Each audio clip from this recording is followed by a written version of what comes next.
Hello, we're on page 7. Tiffany, you want to tell us? If you have a microphone that works, I can turn your microphone on. What do you like to take photos of?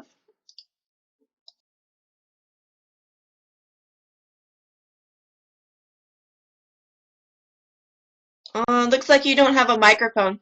You can type in the chat box if you don't have a mic. You can type your answer here.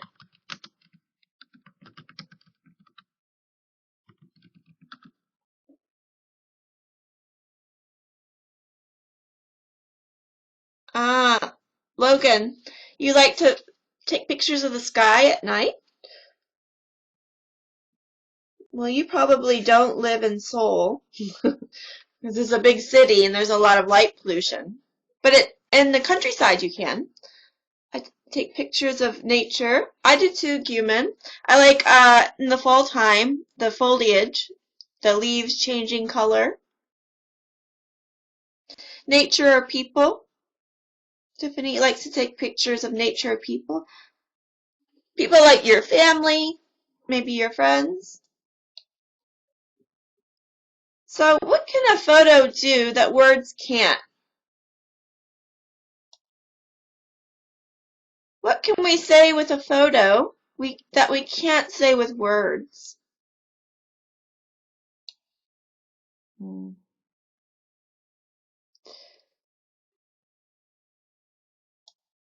With photos, it presents an image in our mind.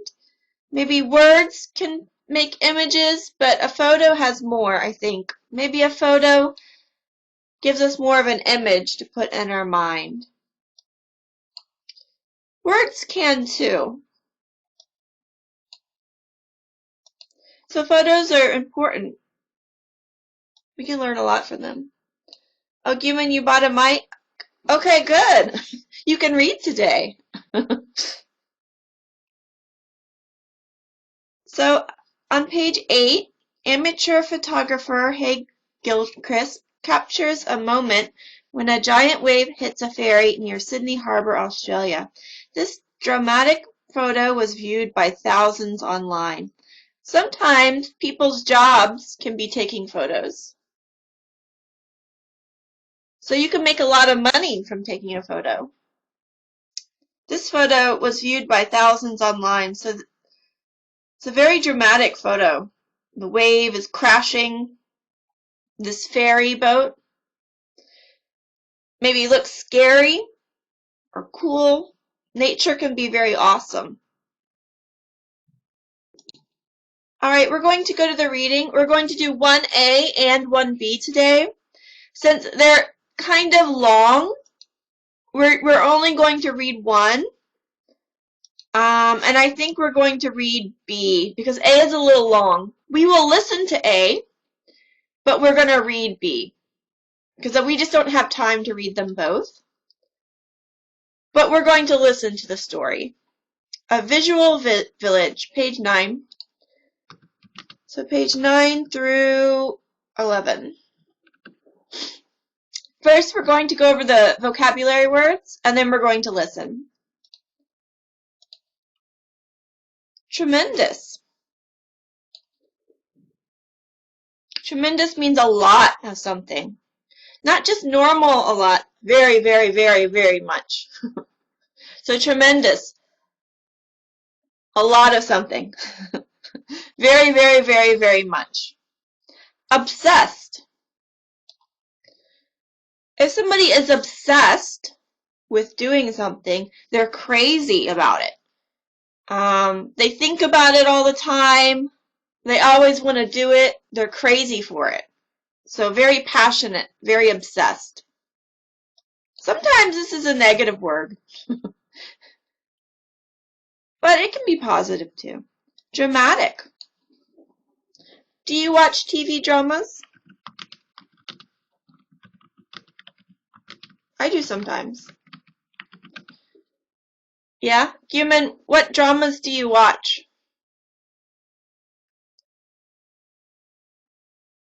Any popular dramas? Right now I'm watching Itaewon Class. It's just okay. But we call them dramas because usually they're very dramatic. Dramatic. Dramatic means something something to do with a lot of extreme, especially emotions. Something extreme or very emotional. And usually dramas, they have a lot of crazy or extreme emotions.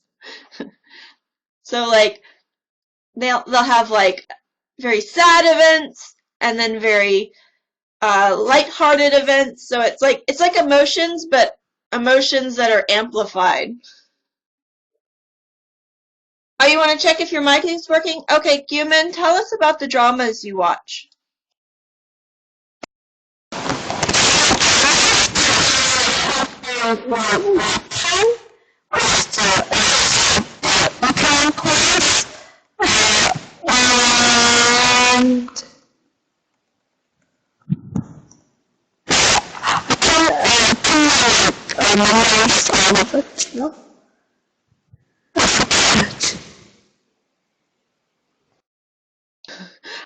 I heard you, Gyumin. It's a little scratchy though.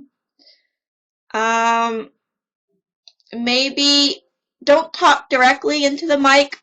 Maybe if you step back like a little bit, because it's a little loud. But I heard Itaewon Class.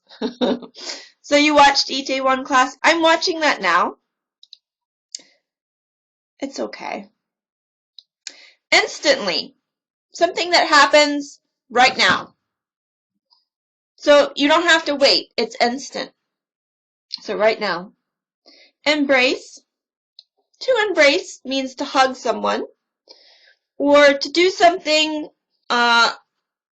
with a lot of confidence. So you do something confidently, or you reach out to hug someone. That's embrace. Represent. Something that stands for something else, like a symbol, or you can represent a person or a thing. So you stand in for a person, or maybe a thing represents something else. So like a symbol. We call it represent. Okay, controversy. Something that people disagree on, especially in the public.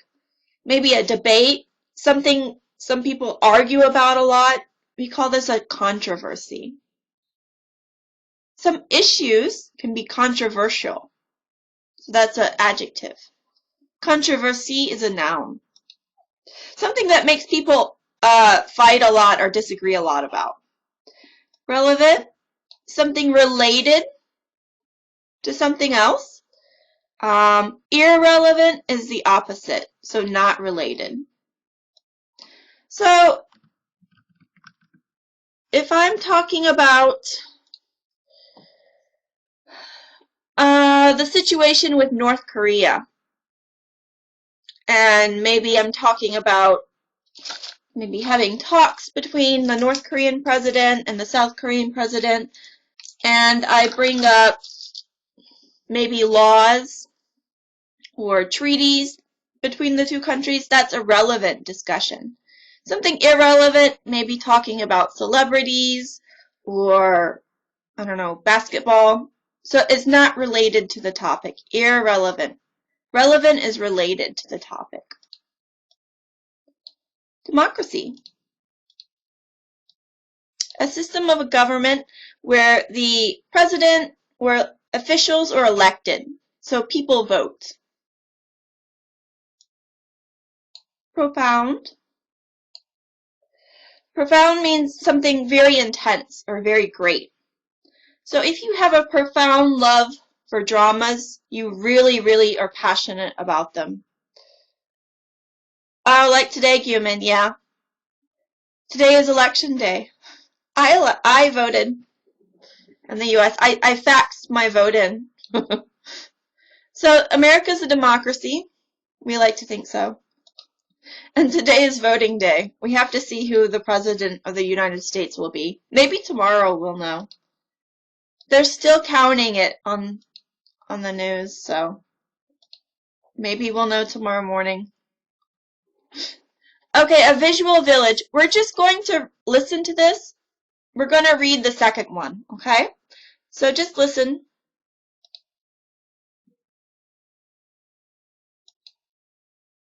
A visual village.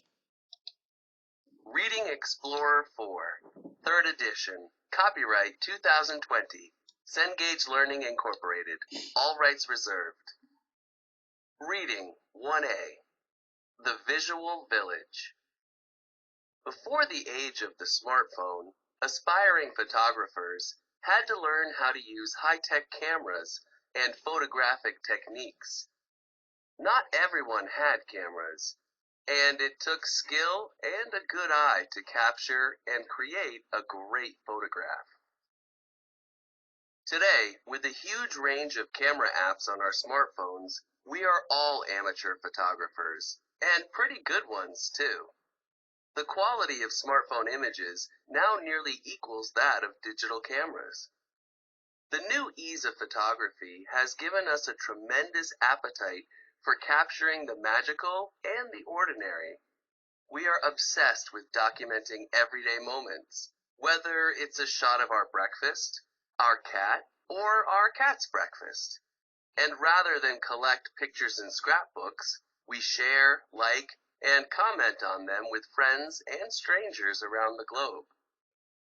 Even photojournalists are experimenting with cell phones because their near invisibility makes it easier to capture unguarded moments.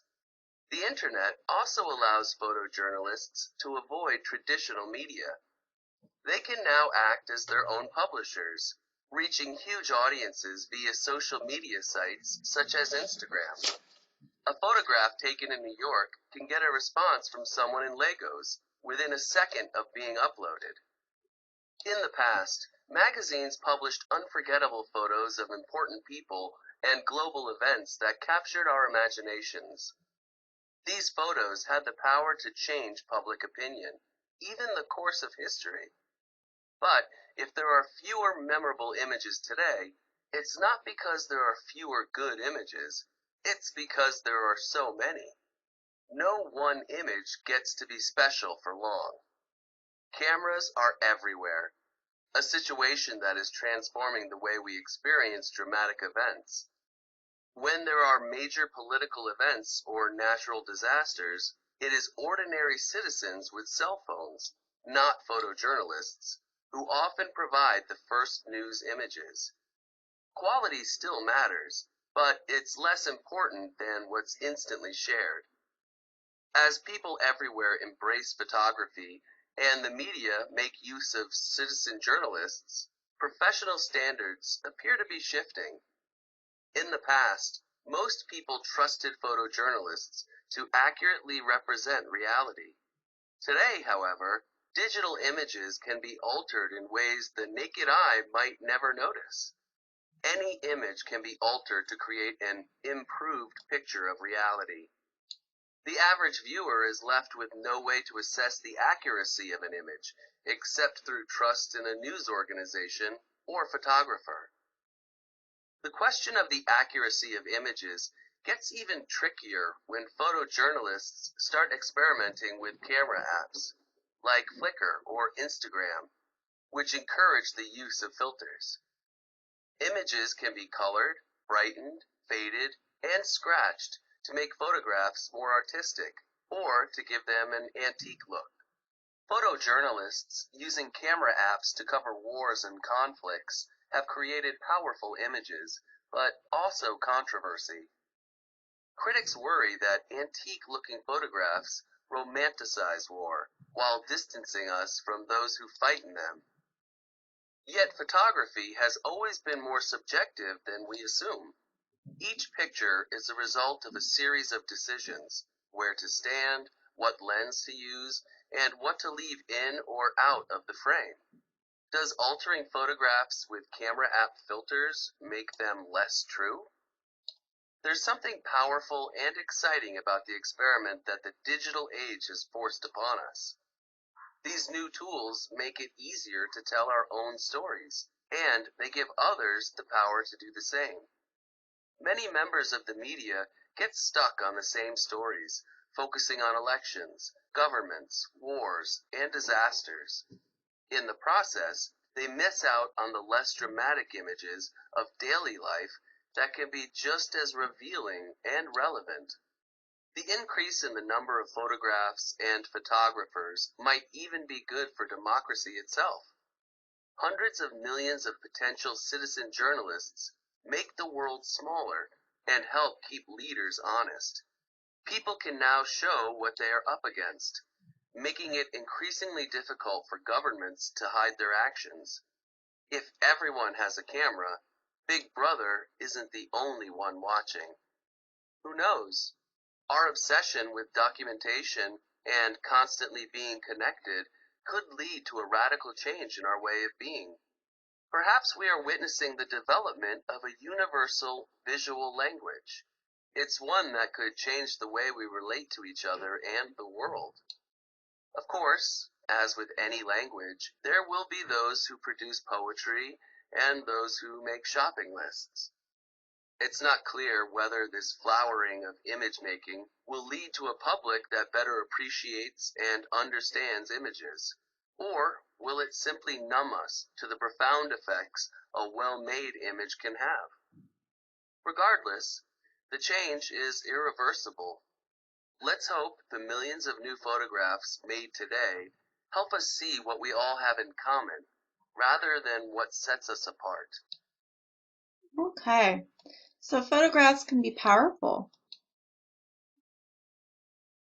Let's go over some of these vocabulary words. I'll ask you questions on them. Obsessed. What are you obsessed with? I'll ask Tiffany. Tiffany, are you obsessed with anything? For me, I'm obsessed with traveling. I love traveling to other countries. When there aren't coronaviruses. I'm obsessed with going to different places and traveling. Oh, you too, Gyumin? How many countries have you been to? I love traveling. I'm obsessed with it. I take a lot of pictures. I love buying, like, souvenirs. You've been to 35 countries? Oh my goodness. Are you sure? 35? And you're still young. I've been to 19. Oh my God. Mostly in Europe. Yeah, Europe has a small space with a lot of countries, so maybe you can go to many in one trip. Okay. That's a lot. Well, you're really obsessed with traveling. I am too. I want to go to more places. What about you, Jessica? Or Tiffany, sorry. I called you Jessica. What are you obsessed with? Do you have any obsessions?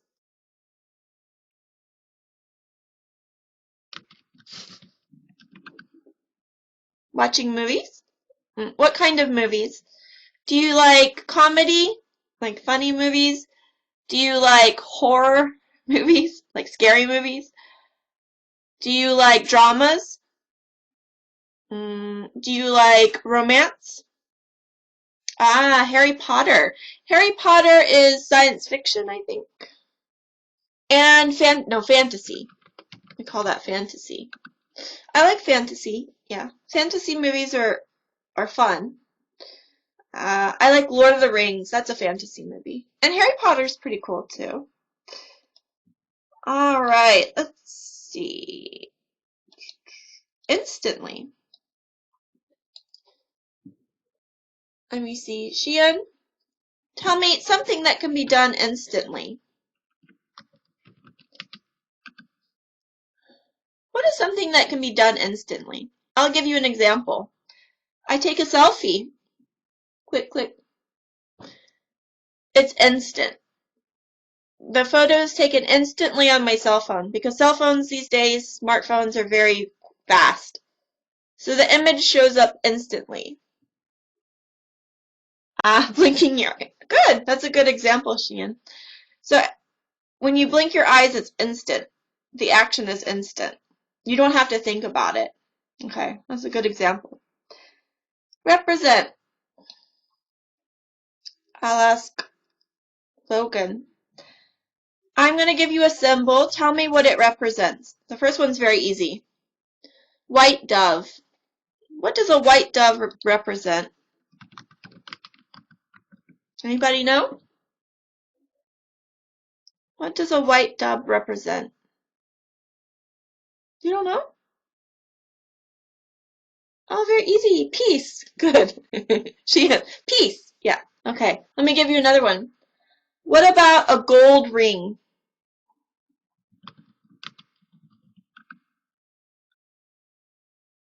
What does a gold ring represent?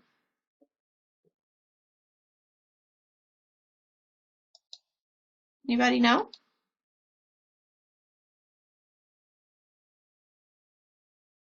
Marriage. Good. All right, one more. There are 5. Oh, my circles are bad. Sorry. 5 circles.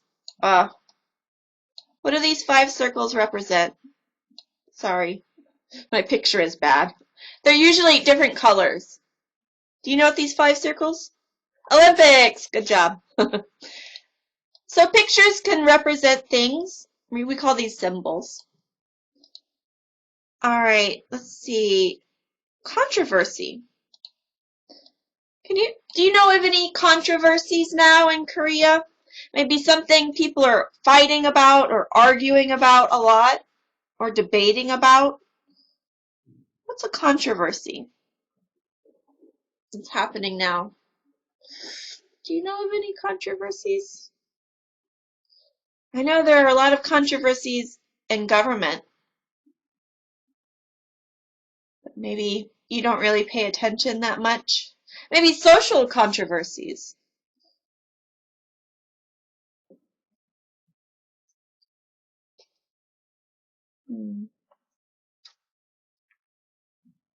I know they changed a law for schoolgirls. They can finally wear pants.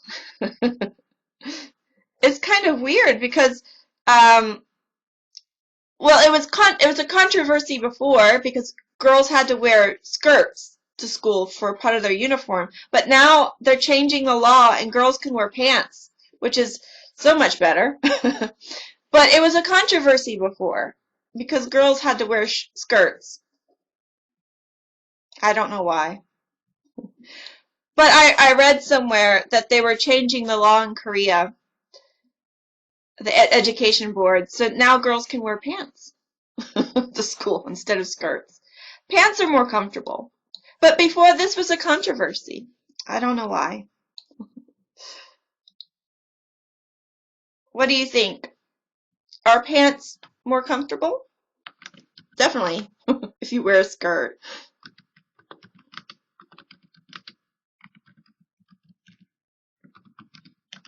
I think so.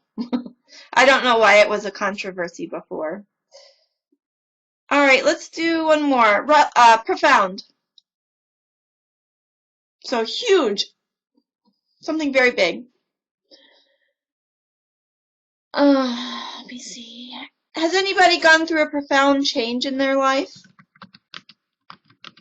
Maybe you moved somewhere new. Or maybe you had a change in your family or school.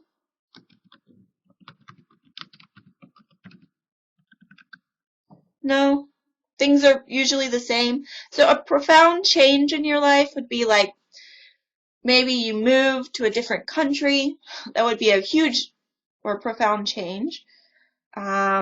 Maybe somebody in your family died. That would have a profound effect on your life. So profound is like something very, very big that leaves a big effect on you. So profound.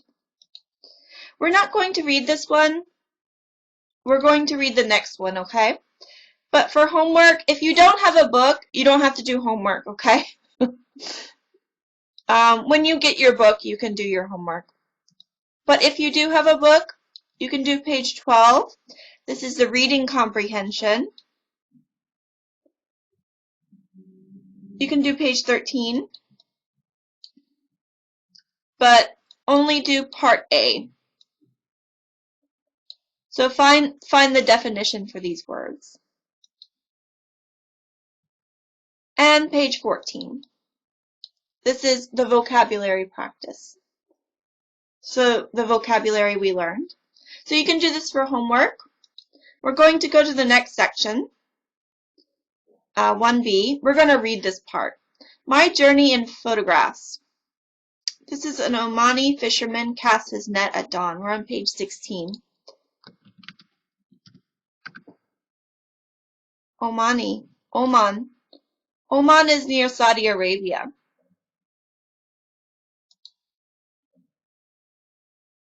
So page 17, 18,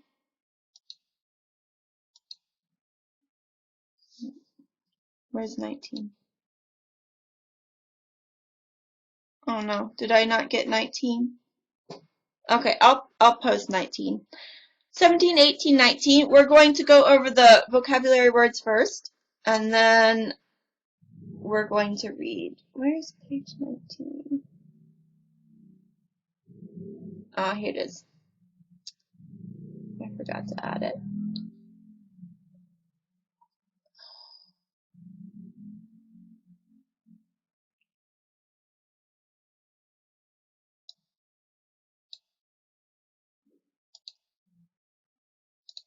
But before we do that, let's go over the vocabulary words.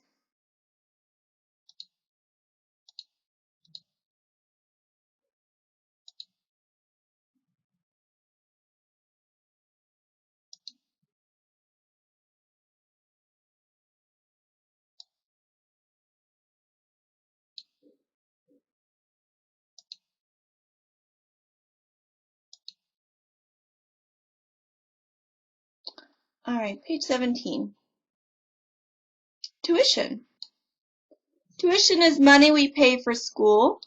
If you go to public school, what does that sound? What do you mean? You hear a sound? It's probably from my computer. Tuition is money you pay to go to school. Public schools you don't have to pay. Private schools you do. Or university colleges, you have to pay tuition. Teamwork. Oh, you probably go to a private school then, if you pay to go to school. Teamwork is working in a group as a team. Usually people don't say how much they pay, okay? But thank you for telling us. Expectations. If you expect something, you're pretty sure that something will happen in the future. So if you have an expectation, this is a noun, you expect something to happen in the future. Maybe you're 99% sure something will happen. Project is to emit something or to push something outside of yourself onto something else. So the sun projects warmth. It projects light to the earth. Sincere means truthful, from the heart. So you're not lying, you're sincere. This is just a picture. A portrait of an Indian woman from a poor background who became a solar engineer.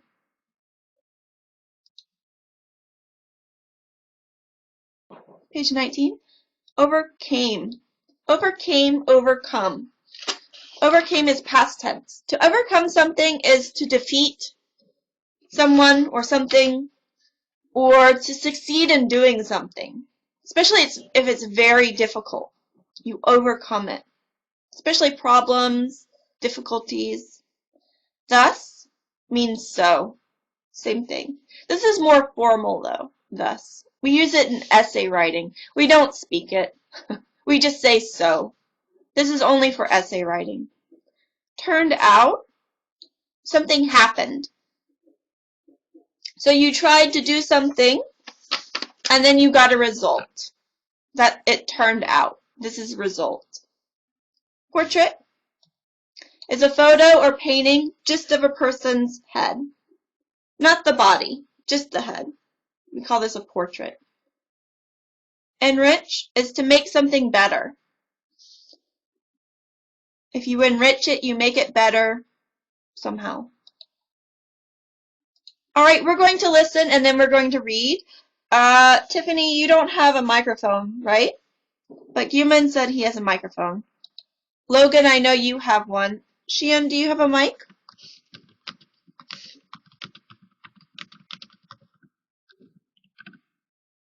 Oh, you don't? Okay. Well, maybe next class you can read if you have a mic. So, Guman, Logan. You don't have to read it all, but you're going to read some of it. First, we're just going to listen, though. We'll start with page 17.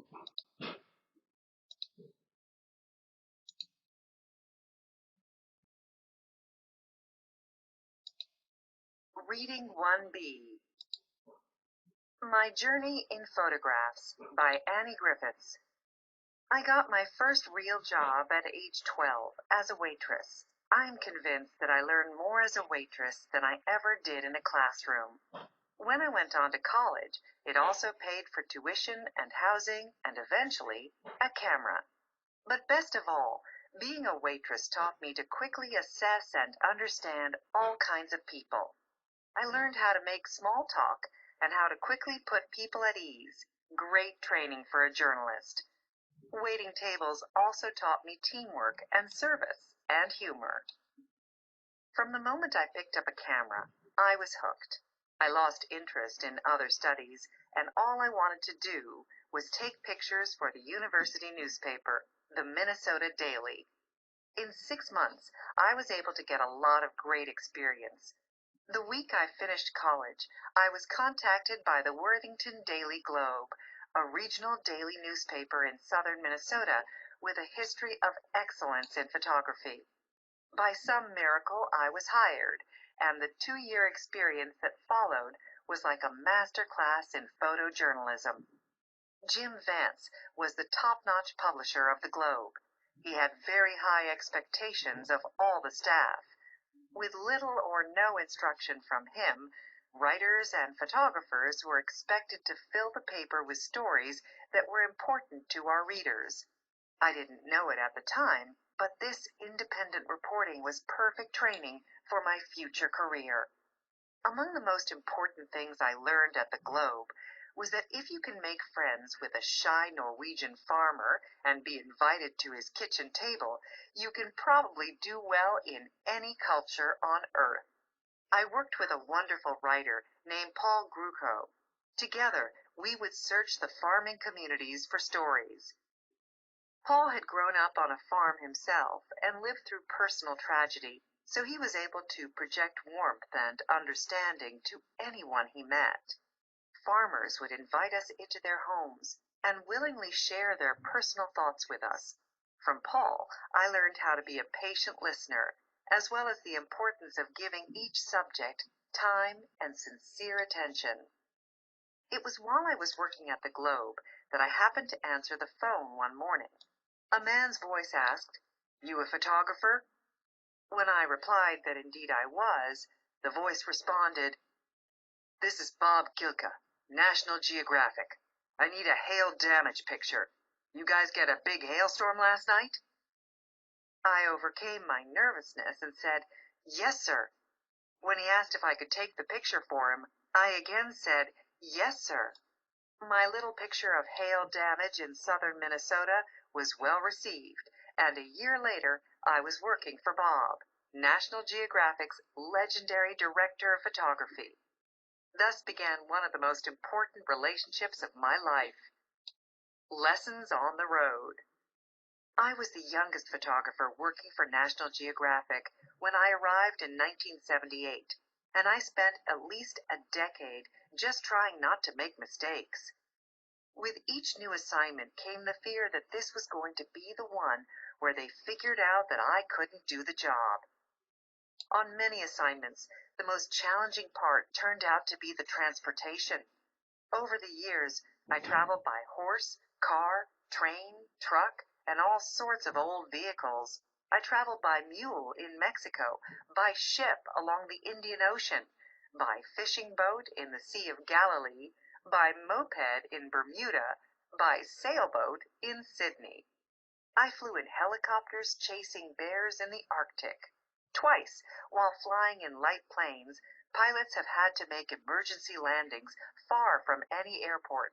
But there were also wonderful experiences.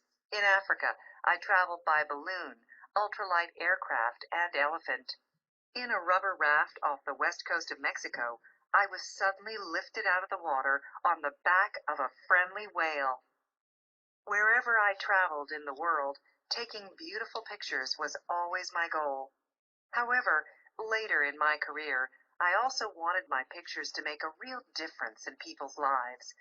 That is why each spring I tour 2 or 3 developing countries, shooting portraits of people whose lives are better because of the dedicated workers who care about them. The photos are used in a variety of fundraising products. The other issue that stole my heart was the environment.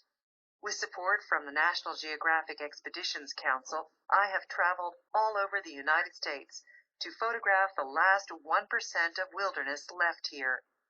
I am deeply grateful for my life in photography and the amazing lessons it has taught me.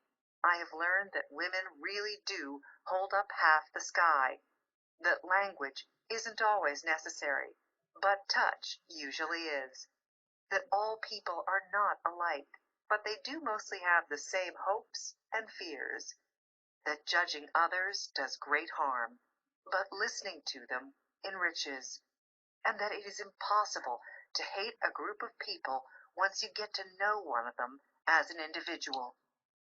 Okay. So what did we learn from this? Sometimes having a career taking pictures can be very exciting, especially if you work for National Geographic. Okay, let's read. Guman, you have a microphone. Logan, you have a microphone. Do we have a new student? Oh, Tiffany, you have one too? Okay, good. No, I think they're in the wrong place. All right, well, let me see. Tiffany, why don't you read paragraph 1? Or A. Human, you can read B. We'll try the first page. If we can get to the second page, that's good. If not, that's fine. Human. And then okay. We'll read more if we have time. So Tiffany, you can read paragraph A. Let me help you with some words.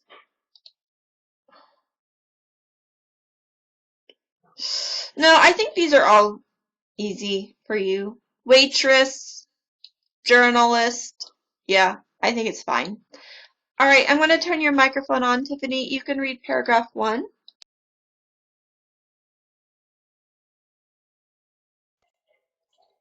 I got my first real job at age 12 as a waitress. I am convinced that I learned more as a waitress than I ever did in a classroom.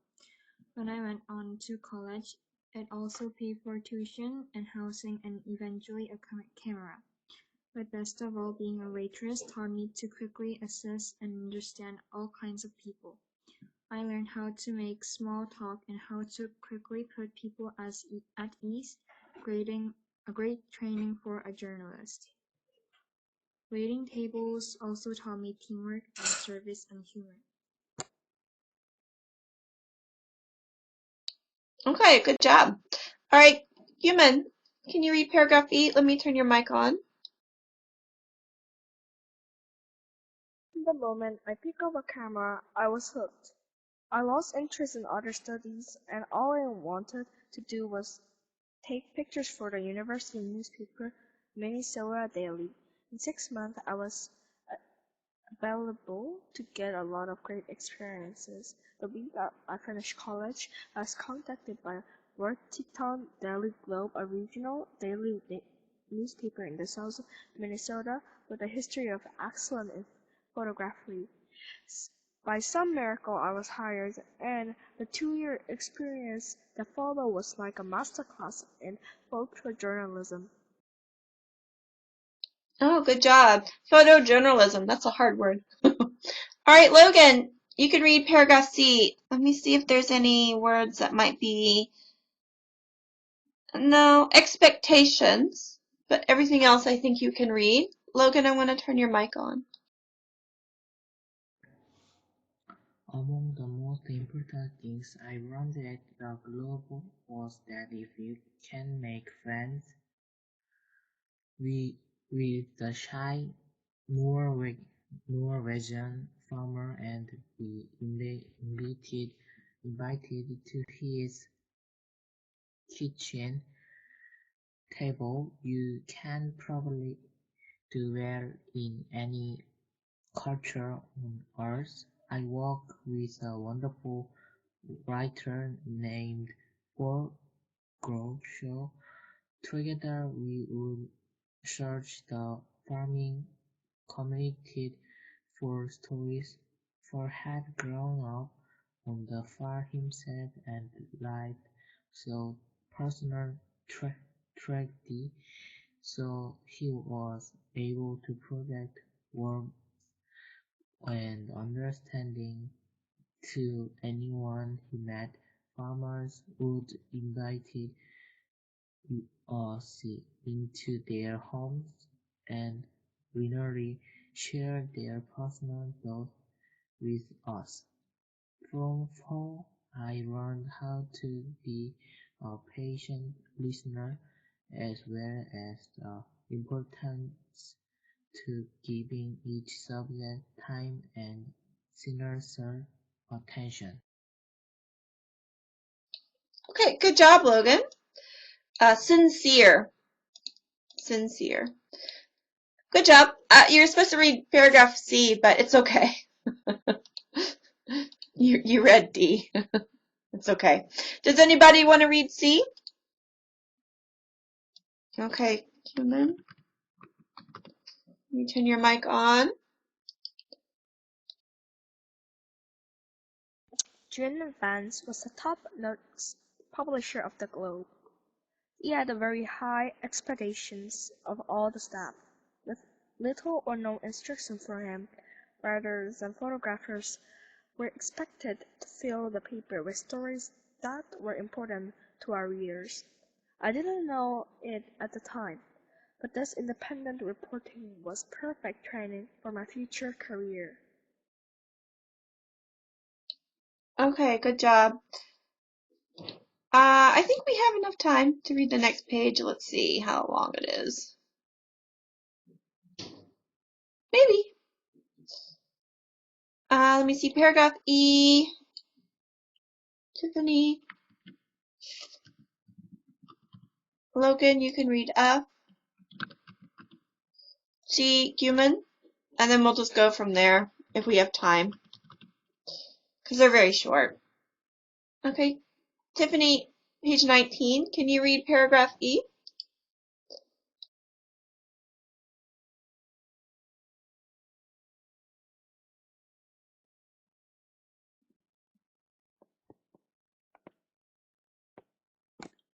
It was while I was working at the Globe that I happened to answer the phone one morning. A man's voice asked, "You a photographer?" When I replied that indeed I was, the voice responded, "This is Bob Gilka, National Geographic. I need a hail image picture. You guys get a big National Geographic. You guys get a big hailstorm last night." I overcame my nervousness and said, "Yes, sir." When he asked if I could take a picture for him, I again said, "Yes, sir." Okay, good job. Logan, can you read paragraph F right here?